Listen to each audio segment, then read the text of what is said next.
Welcome to Perusing's Appraisers on Purpose podcast. Our podcast showcases inspiring appraisers and professionals from the industry who are leaders in their field.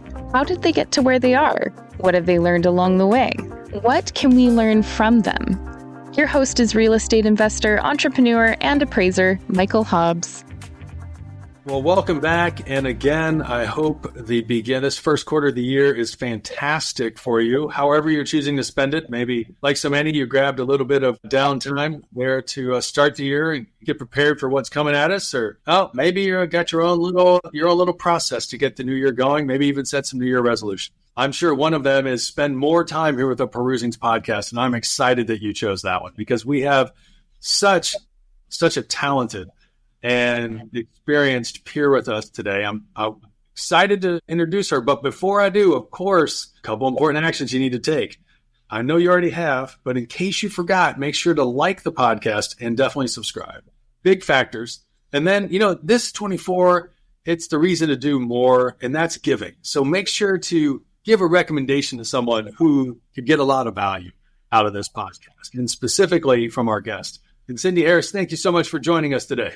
Thank you for having me. Oh, my pleasure. I'm so excited for this. Well, Cindi, we'd love to know, were you born this way, or how did you get into the valuation and appraisal profession? I was not born this way. Me neither. Oh, thank goodness. I found one of my peers. I think like most, I'm going to paint a broad brush there and say like most, yes, didn't grow up or go to school thinking that I wanted to be a residential real estate appraiser. Did you know that such things existed in the world? No. Me neither. I had no idea. I'm like, there's those people out there? What is that? I found myself, in the early 90s at Bank of America, working as an administrative assistant for the regional appraisal manager in Orange County, California, Larry Holt, who I consider my greatest mentor, love him to death. And so I was working for him, and he had five district managers at the time. One of them was John Brennan. That was the first time I met John. Oh, wow. And, after about a year, Larry said to me, I think you'd make a good appraiser. And we're thinking about a trainee program here at NBA. So you weren't born into the valuation profession, and you didn't probably even know it existed. So did you do some education along the way? Did you have kind of a particular plan for your life, or were you just kind of like, hey, I'm just going to get a job, and wherever I show up, I show up? No. So interestingly enough, I was a teenage mom. I had my son at 17. Oh, got it. So I was working and going to school and taking care of him. So I switched my courses to real estate courses. Oh, okay. And so I didn't get the traditional college path that some or most get, and so I did it over a long, slow period of time.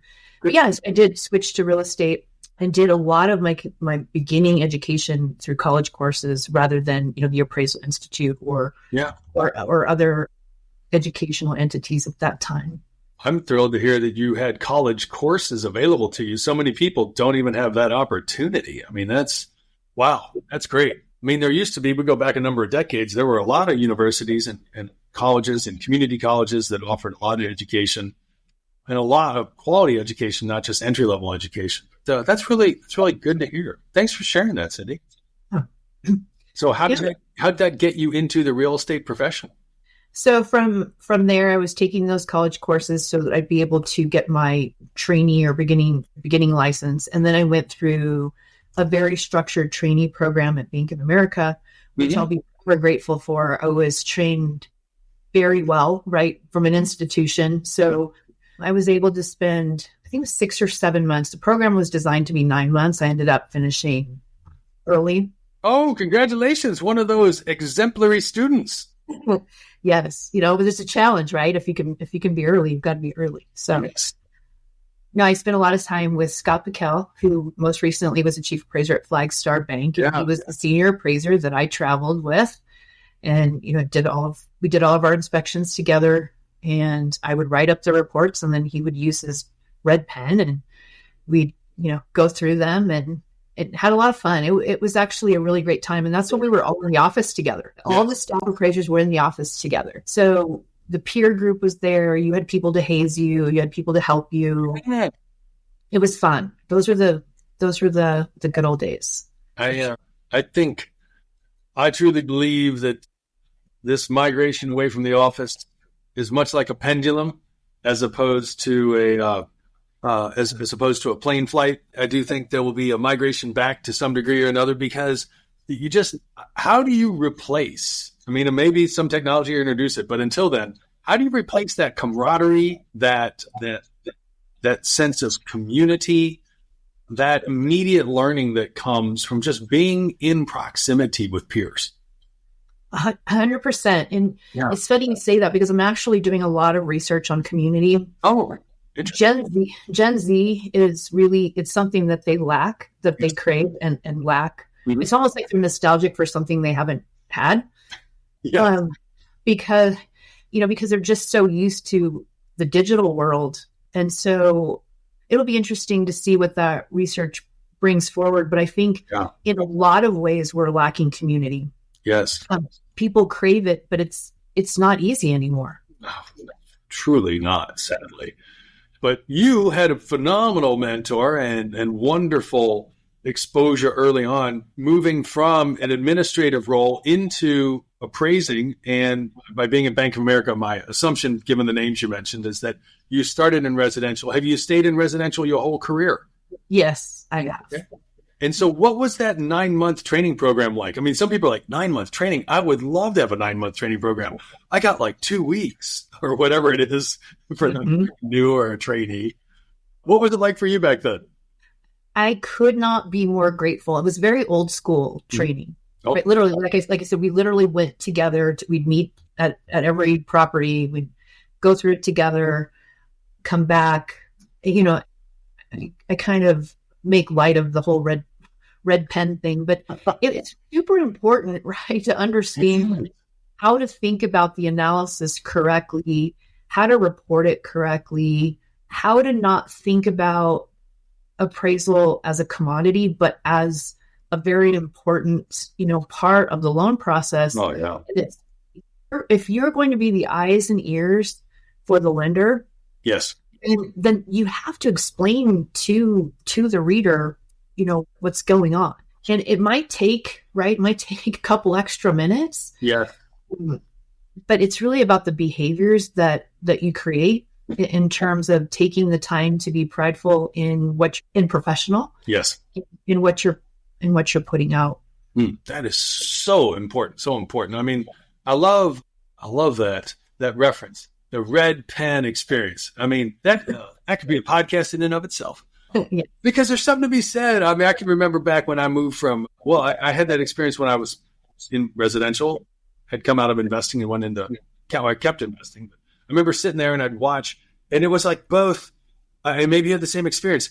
It's like with a bit of anxiousness and eagerness, like mixed together. And you're like, okay, like read it and don't mark anything in the report. But you're also kind of like, but maybe there's more. And I don't even know what I don't know. And then other times you're like, would you please stop marking the report? Your please pen run out of ink. Like there can't be that many things you need to mark. Not to mention when you're one of 2 women in the office, you're even more eager to, have that report go through without that. Absolutely. I kind of got it. But I think you hit the nail on the head, right? There's more to know. And every appraisal is different. Even if you're doing tract houses, I started in Orange County, California, right? There were cities that didn't exist then. And we did all these construction appraisals that, you might say that they weren't super different, but every case is, right? The location's a little different. The lots, whatever the case is that no 2 problems are the same. That's a wonderful way to put it. I mean, even in production housing, that no two assignments are the same. That is such a valuable opportunity to really people hopefully hear and grasp hold of. Many people are reflecting, be like, of course. I mean, that's what it was for me too. Yeah. Amazing. So here you are, you get to start in this training program. one of two women. You finish early. Obviously, the cohort queen, I guess would be a nice way to put it. And so how does your career grow from there? So I spent about 7 years, if I'm approximating correctly, at B of A out in the field. Okay. And then moved to Washington Mutual Bank. I was also in the field there for a short time. Then I became what they called a senior appraiser, but I started working on a tech project, which was to centralize all of the district offices throughout the country into 4 resource centers. Oh, wow. And we were deploying FNC's collateral management system they called CMS. Yep. And so we were the first ones to roll that out, and and that helped us. It was a catalyst, right, for the centralization. And so that was very fun and exciting. I mean, I think that sometimes we think of that type of technology and appraisal port and all those things as being difficult and expensive and what have you. But at the time, it was Stu Pottiger. I don't know. Stu. Gosh, I haven't heard. Vision. Yeah. It was Sue's vision at Washington Mutual, and she brought it to life and gave FNC and that platform life as well. That's amazing. And what was when you talk about she brought it to life, what was the vision that she was casting that you were a part of? She really wanted to make the process more efficient, be able to capture all of the data in a very useful way. And so she was able to do that. She also talked about the TurboTax kind of thought process in appraisal. Yep. And which is now, 20 years later, and we're finally kind of migrating to that vision. Yes. I've been thinking about that 20 years ago. Yes. I think that just says something about her and the way she thought about the valuation operational, methodologies. I completely agree. It makes a difference when you get to work with people that have a vision, and then you get a sense of, it's not here now, but I can be part of something that will come into existence and have a positive impact in the future. Mm-hmm. Oh, amazing. How long did you have the opportunity to work on that FNC project? So the project took a couple of years. And when I left Washington Mutual, I went to Hanson Quality. I started working in the secondary market. Oh, okay. Where we sat and looked at pools of loans, and we specifically looked at the appraisal portion, right? Mm-hmm. And so did a lot of traveling around. We'd fly to, different entities across the country and look at pools and sit and do tie-outs with the Wall Street investors. A lot of Goldman Sachs and Morgan Stanley and Deutsche Bank and the Fremont Investment Loan. A lot of the subprime type work as time went on. So that was a lot of fun and very eye-opening. And absolutely, if you've seen The Big Short or read the book, it was very much like that. Oh my goodness. You at the time. Love the movie. Oh, so fascinating, and a great book as well. The experience you had allowed you to share a couple things that I don't think most people are familiar with, no matter what segment of real estate or valuation that they're in. When you talk about the opportunity to go around and look at pools, now some people are thinking, I'm a specialist in golf courses. Other people might be thinking they're a specialist in pools, but you're not talking about those swimming pools. You're talking about pools and loans. What is that experience when you're having to travel around and look at people's data tapes and pools? So a lot of times there'd be 4 or 5 of us, and we'd sit in a room literally with boxes, hard files, and we'd flip through the file, get specifically to the appraisal, and provide a high, moderate, or low risk type rating, because then they'd put that would be part of what would put those loans into tranches where they have a different price based on the level of risk associated. Yes. And then and this is fascinating because some people are like, wow, that sounds amazing, Cindi. I didn't know that role existed. How do you actually put a file into a high, a moderate, or a low risk rating?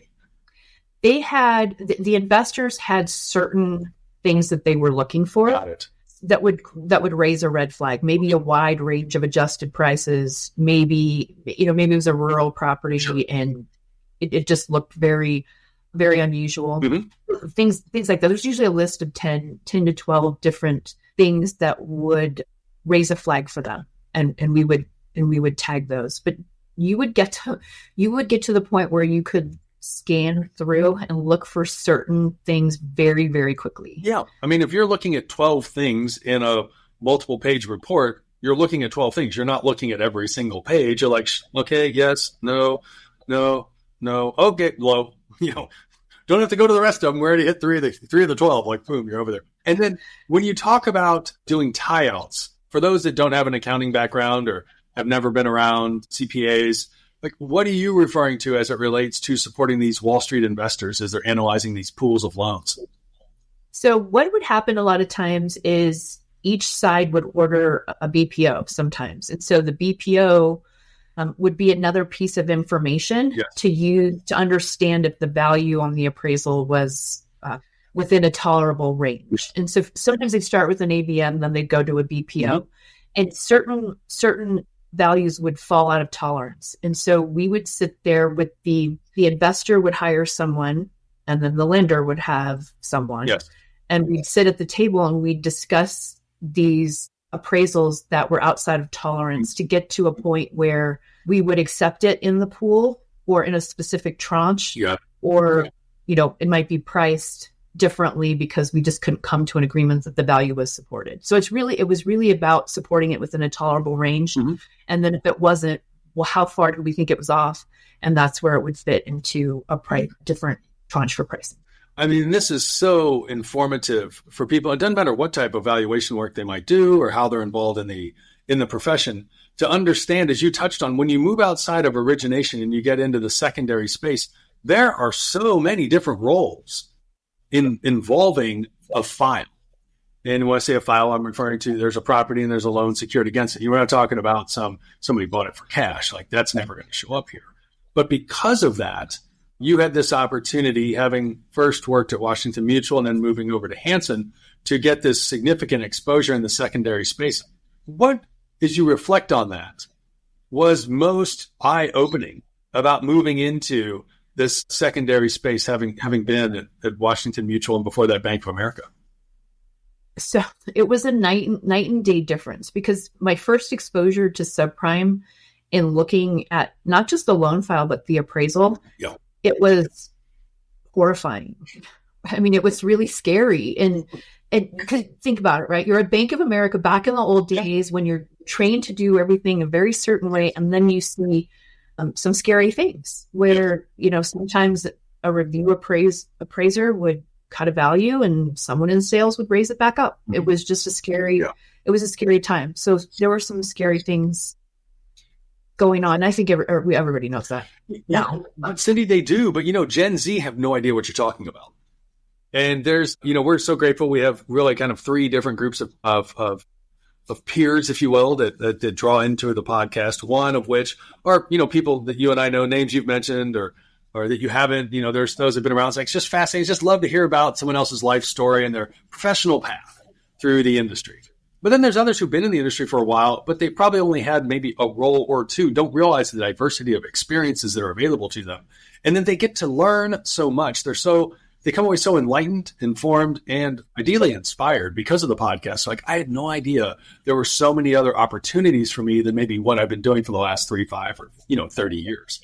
And then there's others that are just new or not yet in the profession. And they're like, hey, I don't even know what's available and don't really have much of a history. So I just share that for you because it's easy to look back like, oh, people know this. I'm like, yeah, you and I know this, but some people don't. There was just a tumultuous time that has existed in the past in and around the valuation profession. Yes. Oh, that is very true. I would say read the book. Wow. The Big Short. It really is very telling and really, I think it does a good job of explaining the recklessness that went on, and we paid dearly for it for many, many years. Yep. It seems we've somewhat learned the lesson. Yeah. We'll see how long it lasts, but yes. For now, I think we're doing a decent job of remembering. Yeah, I would agree. I agree. Those that don't learn from history are doomed to repeat it, I think is what the famous quote says. That's a Yes. phenomenal thing. So here you are working in that secondary environment, and I have this image of you and maybe a team of peers, 4 or 5. You kind of descend on an office, and they literally start bringing out like bankers' boxes of files. Is that what was happening? That's exactly what's happening. We literally, there'd be a table, and all around the walls were boxes and files and files and files. And it's all paper, right? It's all paper. There's nothing's electronic yet. It's all paper. You've got the little rubber thumb, so you can flip through the pages really, really fast. Wow. And, get to that part of the file. And we did have a spreadsheet that we used that to record our findings and everything. But yeah, I look back. I do look back fondly on those days, and it's not really like doing an appraisal review. Mm-hmm. But I do think the more eyes that newer appraisers have on other reports, I just think that reviewing and looking at others' work makes you better. Yeah. Because you see some really good things, and you see like, oh, that's not a really great example of what our profession does. And so seeing that, to me, really, really helps me to grow as an appraiser. Amen. I mean, I as much as I can't say I loved the Great Recession, to your point, Cindi, I loved the exposure that I gained and my team gained. We did a lot of forensic reviews, and at times it was great learning. But also, you're just like what? Somebody got paid to send this? You've got to be kidding me. Someone collected a fee for this? They should immediately refund the money. Shame on them for turning this in. This is worse than worse. I can't even use those words on a podcast. And you'd see that stuff. You're like, I don't want to turn you in. Like, that's not my role. I'm just doing it. But you would see some of this stuff, and you're like, oh my goodness. And other times you'd see, and you're like, wow, this person. I'm like, I really get a sense of the property in how they either described an attribute or a description of the property's fit in a marketplace. You're like, that's good. I should do something like this. I mean, it was at both ends of the spectrum. I completely agree with you. What a phenomenal experience. And so did you just run out of frequent flyer miles, or what happens after traveling around all this time with this quality role that you have and supporting the secondary market? So then comes the HVCC, Home Valuation Code of Conduct, and the advent of many new AMCs entering the market. Yes. And so with several partners, we started a national AMC in California called Quality Valuation Services. Oh, okay. So we started in May of 2009, and we ended up selling the business in 2014. Oh, congratulations. Yeah, so that was fun. We had about 50 team members at one point, staff. And if I can insert here another mentor, so Chuck Moretti. Love Chuck. Yeah, so he was one of our partners, and I learned a ton from him just around leadership, and he will forever be one of my dearest friends. He's a quality gentleman. Yes. I am overdue to follow back up with him. He was supposed to be in the season, and shame on me. I need to reach out to him to get him back in the queue for the podcast. But thank you for that prompt. Always love seeing Chuck. Yes, he's amazing, and we had, like I said, it was a great experience. We had a great time. Some of the other partners, Joe Cafaro was one of them, and he unfortunately passed away right around the time that we sold the business. But he wanted to retire, and I think some of the other partners were kind of ready, and so that was one of the catalysts for kind of moving a different direction. But it was a good time. 80% of all businesses fail within 5 years, according to the U.S. Census Bureau. With so many roles and responsibilities that must be managed and have nothing to do with appraisal reports, is it any surprise that it's hard to keep up? much less having a sense of peace, stability, and profitability that comes from growing your business? Given all of this, you might already be thinking about exiting your business one day. Don't miss the limited opportunity to work with Michael, a real estate expert and professional coach. He has worked with more than 300 owners and entrepreneurs to find their highest and best use by solving problems that reach their most important goals. Compress decades of learning into days by working with Michael. Michael is famous in real estate and business coaching. With his help, you can accelerate your growth, increase your quality of life, and earn more money, all while ultimately doing less. Michael helps you not just grow your business, but also find new purpose in it and in your life. If you're ready to take control instead of being controlled, contact him on LinkedIn or email him at michaelh@paru.com. This is fascinating. I think, problem with thinking is sometimes, you recollect incorrectly, but I think I'm accurate on this. I think you're our first guest who has gone from being a staff appraiser into the secondary market and then was a part of a team that created an AMC. Tell us about your thinking for how that came into existence and why you chose to do that, if you don't mind. Well, I think there was an opportunity. And so I also had access to, at that point, it was something that I invested in, was FNC's CMS platform at that time. Oh, okay. And so that was one of the springboards to us having a platform to start with, to move forward. And we started really slow. I think one of our first clients was ING Bank. Oh, wow. Okay. Haven't heard that. And Andrew Bao was the chief appraiser then. And we had Fifth Third and Flagstar. We had a decent client base. And we just grew organically and worked really hard. Mm-hmm. We were probably what you'd consider one of the smaller, not even mid-sized, probably smaller AMCs. We probably did 5,000-ish appraisals per month. So, and for some people, they hear that number like, oh my goodness, that's amazing. I mean, and you're like, dude, it's only 5,000. Because when you look at that versus, say, hundreds of thousands, potentially millions, but you have some reference point, it's like it's all relative. I mean, but hey, congratulations on being a startup and growing to a point that you have 5,000. How long was the formation process? Was it just one of those, to use a bewitched reference, you just twinkle or snap and then boom, it comes into existence? Or did it take a long period of time in terms of getting a new AMC started and then securing clients?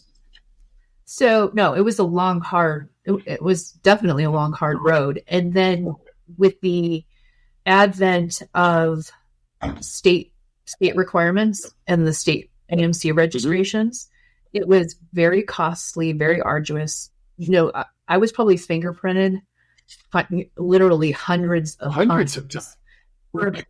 Well, because if as we go on, as the story goes on here, I've been at other AMCs since then, and it was a controlling person. So literally, I have fingerprints everywhere. But so there's just a lot of things like that made it very difficult. Regulations just were a challenge, and then building your panel of appraisers and building compliance around all of that. And so, there were a lot of pieces and a lot of blood, sweat, and tears went into it. Yes. I mean, I made it sound like it was a great time, and it was, but it was still very hard. How do you, as someone who came from production and then got involved at different levels in the industry, how did you go about building a panel, or how did the team go about building a panel? Because that's something a lot of people don't really understand. They're like, well, because these days there's access to information and technology, but right now we're going back a number of years to, QVS. And, from that standpoint, I mean, there wasn't as readily available the amount of information that there was today. Right. And some of it had, came from our, people that we knew, and just, we really built it from scratch. To your point, right? There was no list of, appraisers you could buy or anything like that. It was getting on the phone and talking to people and selling them on our vision and what we wanted to do. I mean, be kind of reading between the lines, and we've heard this theme from others. it comes down to quality work and relationships. I mean, that's what I believe you're saying, and please correct me if I'm wrong, but you're reaching out to people that you know, that you trust, you respect, and you're asking them for their input, which then connects to somebody else. And then you're calling someone who's not expecting the phone call, but it's all because of what has been done that gets to the point that the call can even happen. Because if you don't do good work, or you're not someone that they want to work with, no one's going to make that recommendation. For sure. And good appraisers typically know other good appraisers. Yeah. Right. And so the meaning that they hold the same values, right, about their work. And so that's very helpful. But you said relationships, and not that that's the wrong thing to say, but I used to tell this to the team.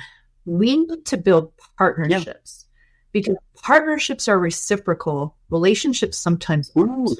Good clarification. Because with a partnership, you have a reciprocal investment, meaning that we're going to go out and get work to give you, Mr. Or Ms. Appraiser, and we want to get quality work back from you so that we can continue to feed, right? So it has to be, if it's one way, then it's not a very good business. No, that's a great reference. That's a great reference.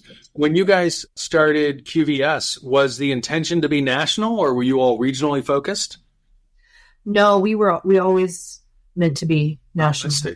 And then does that, for people who've never been on that side of the business, and there's a lot of moving parts, is that a challenge when you go and secure a new client like ING Bank as an example, and you're national, but you're not necessarily national? They're like, were you able to say, hey, can you give us stuff that you have in the Northeast to start with? Or it's like, hey, we're excited to work with you. And next thing you know, you're like, DeKalb, I've heard of it. I have no idea where it is. Got to go find something. So, to clarify, you do kind of have to start a little bit regionally, but the goal was always to be national, because most clients don't want to work with a regional player, because lenders have all this third-party oversight. They want to have someone who can do as much of everything as possible. Yeah. When you're talking about the big lenders, the big 5 lenders, they want someone, if possible, right, who can bring them everything from a valuation perspective, from APO to appraisal to digital. They want to have fewer vendors because of the work that it is for the bank to monitor.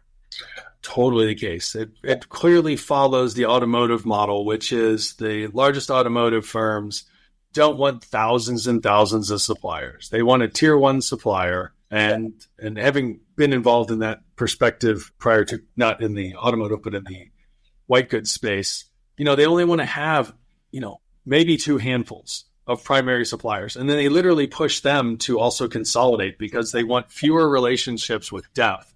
And that doesn't mean then basically they're pushing down a lot of those other smaller relationships to their suppliers, in this case, their vendors. But yeah, that's such an important touch point that most people are not aware of and probably have never been exposed to. And that is, I remember the day, when I first got in the profession, maybe you had that experience, where I was an appraiser with Chase. And then over time, Chase is like, hey, we're gonna migrate to these different models, and you're not going to work for us. You're going to work with or for someone else.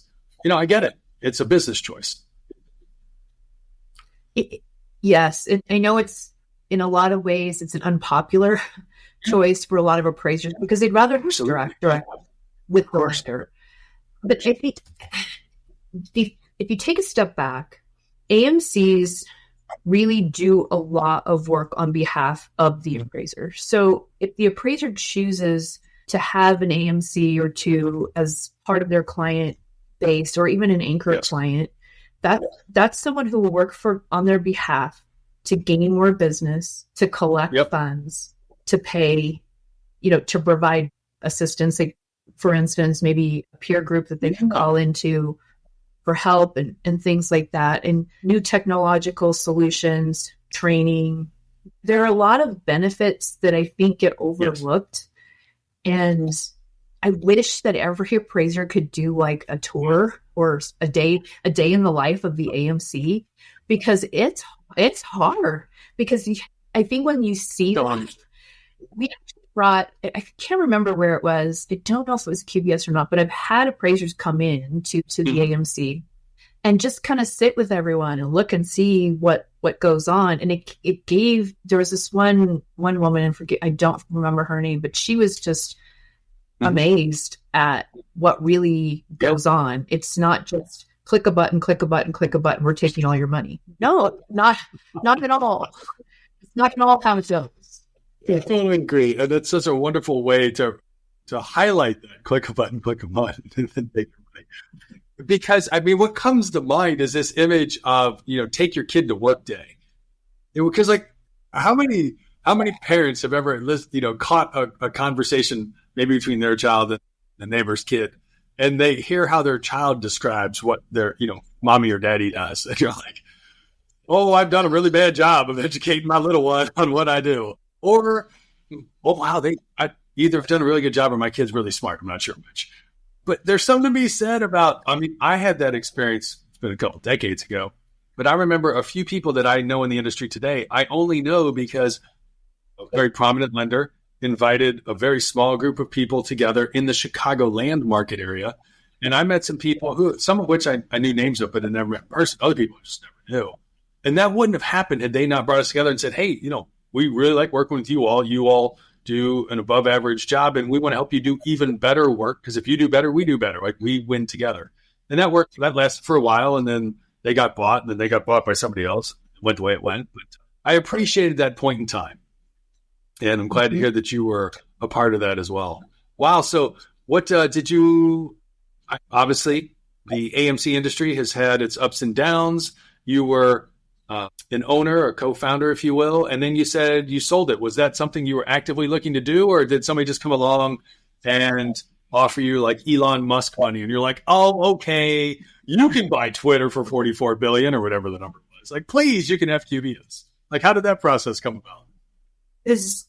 So I think, again, our appetite was either, we need to, if we want to go to the next level, we need to invest a lot more money and a lot more work. And like I said, some of the partners were kind of, we're fine to, we've done this, great, we're okay to move on. And no, we did not make Elon Musk money. But I was really hoping you'd say it, but we're off the record. Yes, we did, but don't tell anybody. Okay, we won't ask any numbers. That kind of thing. I'm actually listening to the Elon Musk book by Walter right now. I think, yeah, so it's good. Yes.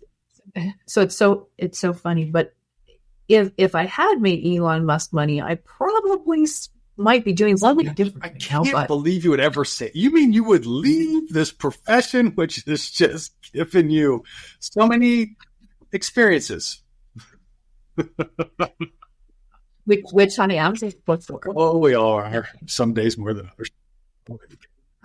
So go ahead, please.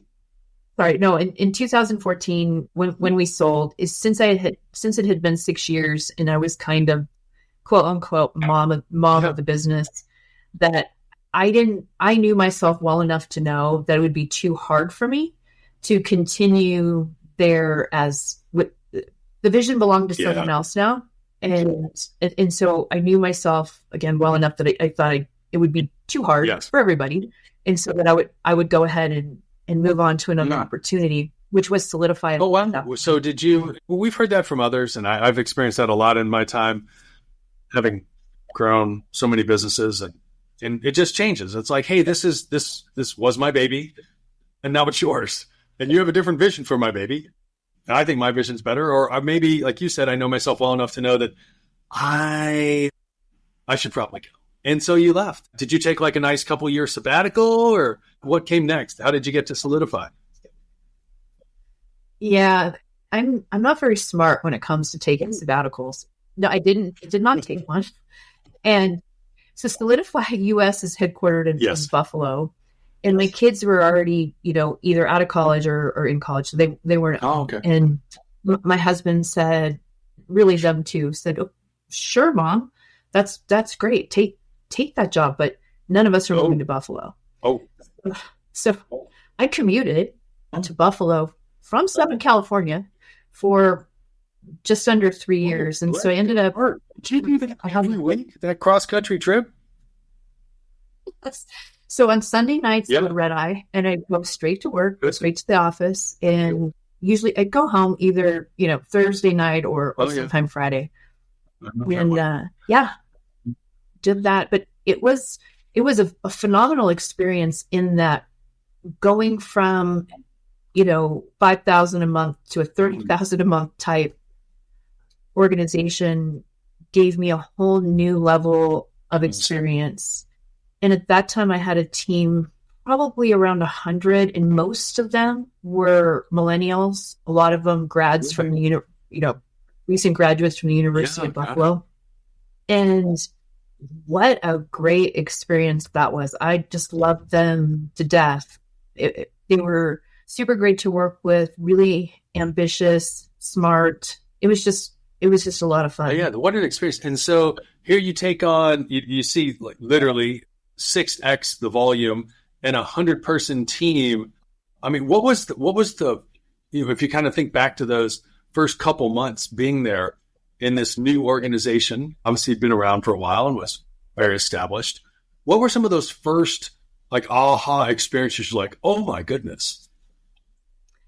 So back at that time, because I can't speak for past times, but there was a really, really strong culture around purpose and vision and what they were trying to do as an organization. And so again, just fostering the growth with that team, all of them kind of running their own mini business within the organization. That was just, I can't say enough about how much I learned through working with them and mentoring them.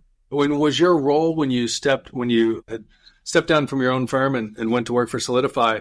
Was that more involved in production, or was it more involved in like management and leadership and development? It was operations. Okay. But I believe that I'm a glutton for punishment when it comes to we just, every time I say I'm never doing this again, I end up doing it again. But I think with operations comes a lot of people development, because they're the ones who do everything. People drive the business, and that's where the investment really needs to come. You can build great smart systems, you can have, great technology, all of that, but it takes the people and it takes those partnerships. Like we talked about, this is an emotional business. It's a people business. Appraisers, they're doing this work to get paid. It's, the real estate agents are waiting for a commission, the brokers, the lender. And when it comes to someone's home and someone's life, it's just a very emotional thing all the way around. No, that's absolutely wonderful to hear. And so given that you were involved from an operational standpoint, was the pace of the culture similar to what you'd come out of, or was it a lot faster because of the size, or actually was it a lot slower because of the size? Faster. It was faster. I know that about them, but I was curious what your perspective was.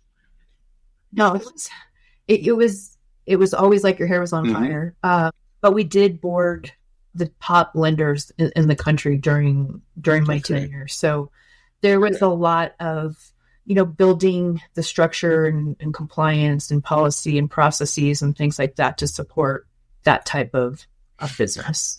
And I think those couple of things you touch on are all the things that are both around appraisal, but they're not in an appraisal assignment. I mean, in order to operate at that large of a scale, you have to put structure in place. You have to have solid systems. You need high degree of consistency and accountability, which in one sense has nothing to do with an individual appraisal assignment in a particular town or city, and yet has everything to do with that, because the greater that their work is aligned with the commitments of, in this case, the employer, and Solidify was that one at the time, that align therefore with their commitments and agreements with these national lenders, like things flow more smoothly, or they flow well, as opposed to when they don't. And then they're like, why is this a problem? I'm like, because you're not aligned. Yeah. And there's all these other things. And this is one of those fascinating pieces that the podcast continues to illuminate for others. Because some people are like, look, I do love doing an appraisal. Other people are like, isn't there something more? Or like kind of like this versus that. And I think your career is one that really highlights how many different roles and opportunities there are in the profession, way beyond, hey, I'm going to see this, single story retail, or I'm going to go see this ranch, or I'm going to go see this, piece of dirt, whatever it might be. Wow, wonderful. So did you stay there, or how long was your contribution there, and how did that go? And then what came next? I think it's right around 30 years. And that it was a great experience. Again, I think the travel was a little much. And it was around that time I moved to Colorado from California. So I took a role here again, kind of operational chief appraiser at Computershare, and had a couple similar roles. And before I ended up at Class. And for those people that don't know Computershare, were they also an appraisal management company? So they were for a short period of time. They were more of a servicing. They were at that time more of a servicing entity, and they're currently not in that space any longer. It was a short-lived movement, right, to help service their own internal. Yeah, very much so. And it's encouraging to hear that. I guess you were the Robin Hood of relocators from Southern California to Colorado. I mean, it took them a little bit longer time. They needed all the way up until the pandemic to follow you, but been a lot of other exiters from California over to Colorado. Yes. And we actually came, it was 2016. So that was that year when Oregon and Colorado and Washington were just, you couldn't get an appraisal there in 4 weeks, it seemed at the time. Really expensive and very difficult. So my husband being an appraiser too, and he's always been out in the field, and so it made sense to move here from that aspect. And he works for US Bank, and so that was an easy transition for him. And we came for quality of life primarily. That's phenomenal. And in that change, how do you? It's something that other people consider, like, wow, I mean, all my experience is in X market. I don't know what it would be like to move. Thank you for sharing about your husband. I haven't met him and don't know him, but so you have a 2 appraiser family. I don't know if your kids love you or hate you. Let's hope it's all on the love side. We're going to go. What was that like for him, I guess, more so than you, stepping into a new geography and taking on new assignments? So for him, we had met a few appraisers here before we came. So he built his peer group right away, and really relied on them for probably the first year or so to get acclimated. And then I did go back in the field for a year in 2019. And of course I had him to haze. Thank goodness. Yeah, I had him to ask all the fun questions like, well, what did the tell you? I love that. That's fantastic. You're a much better spouse than I am. I love my wife, and I choose not to be anywhere near the same profession. So, fantastic. So you get to Colorado, and did you consider any place else, or was it only Colorado? I know there's been a significant exodus. I can count many people that have gone from Southern California to Colorado, but how was that for you all? And why there versus, say, going to Charlotte, or you're like, oh yeah, we should be in Phoenix, or we need to be in, Reno, or we should go to Salt Lake? So a lot of that comes down to weather, because, and a lot of it has to do with my husband. So he's a triathlete. So, and he doesn't like to be hot, and he doesn't like the humidity. So here he could be cold like he likes to be, and he could train outside, and the altitude's helpful. Nothing's really flat. That's also helpful for training. So really, again, it was about quality of life. We did come at a time, before, prices really shot up. It was a lot different years ago when we got here. So, it was perfect for for us. And then it also fit. I'm really glad to hear that. Well. And yet you made reference to that you had an opportunity to go back into the field for a period of time, but you didn't stay there. What happened? I told you earlier, I get sucked back into this operations thing all the time. So I did take a little time. I did decide to take Congratulations after all this hard work and investment you've made in the industry. So I decided to work on my consulting business, which is more on leadership and mentorship and things like that. And then also going back out in the field for a little while. And I did that for about 6 months. Yeah. And measuring a basement wasn't very fun. I'm just like, how do you do this? Anyway, so I got past all those fun things, and I did go paperless. Lots of. I decided if I was going to go back, I was going to try everything the new way. But yeah, after 6 months, I ended up consulting for a class, helping them out with just some projects, and within 6 months, they offered me to come on full time on the innovation operations side. Innovation and operations. So not just operations. Congratulations. Double whammy. So tell us about that. For people that are thinking, wow, someday in the future, maybe there's bigger opportunities for me. And I think your career is a wonderful illustration of that. What type of responsibilities did you take on in coming to and then stepping up to this role? Yeah, a lot of the entire time I've been at class, I've really been in operational functions. And so we've really been focusing on digital solutions. I'm sure everybody sees that out there in the market.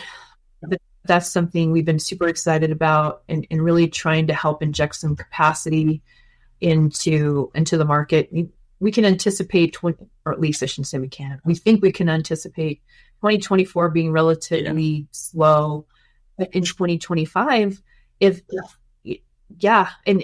as the market comes back up again, we need to be able to, handle the volume and not repeat what we saw in 2021 and parts of 22. It was really rough on everyone, including the appraisers. And we'd love to see them make more money through efficiency. It's hard to see. It's hard to see when things change that they can be better. I agree. So we really hope to try and bring that message forward and help anyone who wants to be involved. I think that's an important sight line to have. People can choose to accept it or not. It's totally fine.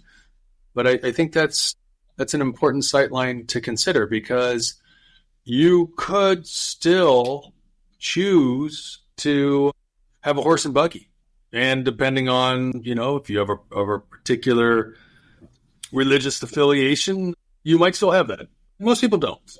And some people have even gone so far as to invest in cars that have some ability for self-driving capability. Again, it's a choice. Like, where do you want to be along the spectrum? But for those that are either fans, or even if you're not a fan, but at least you've listened a little bit to Gary Vaynerchuk, he has a very direct way of talking about technology. And that is, I don't care if you love it or not. It's happening and it's not going back. So choose whatever side of the equation you want to be on, but just know it's continuing whether you want it to or not.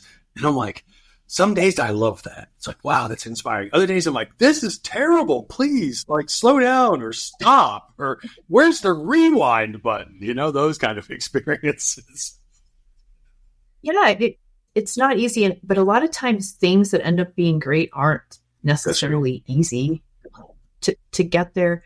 But I wish nothing more for appraisers than for them to have successful businesses. And I think we try to motivate them, but it's really it comes down to behaviors and you don't have to, change everything all at once. You can commit to doing small things a little at a time to help evolve the business, because I think appraisers can make more money by adopting some of these technological tools at their disposal, that it takes a learning curve. It does cost you a little bit to get, further in the long run. But that's like anything. If you want to train to run a marathon, you have to run all the time to have that final success at the end. And then you've also achieved fitness and lots of other great things at the same time. The marathon reference is a good one. I assume that comes out of your husband. I think you said he's a triathlete, which is extremely impressive. I like water, not for very long, and not a big fan of swimming. But I take it 2 thumbs up for him. And that's a great point, as that I remember, was it Joel Baker, when they first rolled out some of their technology? He's like, look, Michael, I'm just going to be honest with you. This is going to suck. I don't know what else to tell you, Michael. I appreciated Joel's honesty back then. He's like, Michael, this is just going to suck for a short period of time. And then somewhere around 7 to 10 iterations, it's going to be better, maybe even a lot better. And then beyond 10, you'll probably think like, why didn't I do this sooner? But I got to tell you, a few in, you're going to be like, this is terrible. I can't believe I'm doing this. I should stop. I always appreciate people like, just give me the news, good news, bad news, whatever it is. Just give it to me, and at least I can work through it. And I can appreciate that you've had that opportunity as someone who has started in the field and continues to really keep that focus on that peer who is such an integral part of, they are the face of the industry, a huge industry for that matter. There's so many of those, much like birds fly in formation. Like they see those first couple birds, but all the ones further out, that's how much wider the valuation industry really is. That's amazing. Mm-hmm. No, definitely. Appraisers, I don't think they think about it sometimes. My husband says a lot that sometimes the appraiser is the only person they meet face to face in the entire. Oh, if they don't go to the closing, if it's a digital closing, absolutely, they know their realtor, probably. Although if they relocated from California to Colorado, they may not even know the realtor. They've been a sight unseen purchase kind of thing. But yes, barring maybe the home inspector, like there's nobody in the valuation process, the lending process, that they don't meet the underwriter, they don't meet, secondary ops, they don't meet the review process. Like none of that is available to them. It's phenomenal. Well, Cindi, given everything that you've learned and been exposed to, and like you said, I appreciate your glutton for punishment, but more importantly, encouraging to hear along the way you've found some time to appreciate and enjoy the beautiful scenery there in Colorado. But given all that you've seen and experienced, as you look out over the next 3 to 5 years, what are you looking forward to, or what are you hopeful about? I'm really hopeful that we can really make significant and meaningful changes in the entire appraisal process. I think the GSEs are going to play a big part in that. And I think it's going to be a significant change. And I've said the word hard a lot today, but this one's going to be pretty big and pretty tough because the tentacles reach so far in terms of what we're looking at. But I think it's good. Yeah. I think it will be good for the entire process, which ultimately in a lot of ways is broken. And I think we'll bring some consistent, repeatable process to the whole valuation piece. And I think that's really important. And I hope that appraisers will not think that this is bad for them or people are out to get them.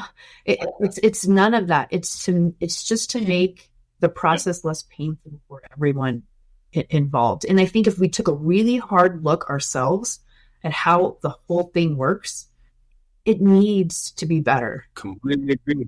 And the appraiser is part of it. The appraisers don't need to go away by they're more important in the future, not less. Yes, exactly. But it's just the process that needs to be. That's very true. That's very true. Cindi, I have so appreciated this conversation. It's always fascinating. No two professional pathways are the same for people in and around valuation and appraisal. And this time with you today further highlights that. So thank you for sharing a little bit of perspective on this fascinating journey that you've had so far. Well, thank you very much for the conversation. Yeah, it's been awesome. And friends, as I mentioned, don't be stingy. This, it's all about the importance and power of community. So not only, you've liked this, make sure to share this. Who are one or two people that come to mind that would benefit from hearing Cindy's perspective? And if you haven't already, make sure to subscribe and throw a comment or two in there, because, 1 + 1 can equal 3 when we're all really building towards something productive instead of catabolic, which is just doesn't accomplish anything. So Cindy, I do appreciate it. Thank you so much. Thank you. Thanks for listening to this week's episode of Pa Zing's Appraisers on Purpose. We hope you enjoyed learning from the amazing professional paths and achievements of our beloved guests. Before we go, please subscribe on your listening channel, Spotify, LinkedIn, YouTube, and other podcast channels to hear more from appraisers and valuers regarding their life and their work. After you drop a comment below, who is one friend and peer you can generously share this episode with? If you have any suggestions or questions for future episodes, we'd love to hear from you. Just send us a message on LinkedIn and we'll be sure to get back to you. Thanks again for listening, and until we're together again for the next session of Pa Zing's Appraisers on Purpose, create the change that you seek.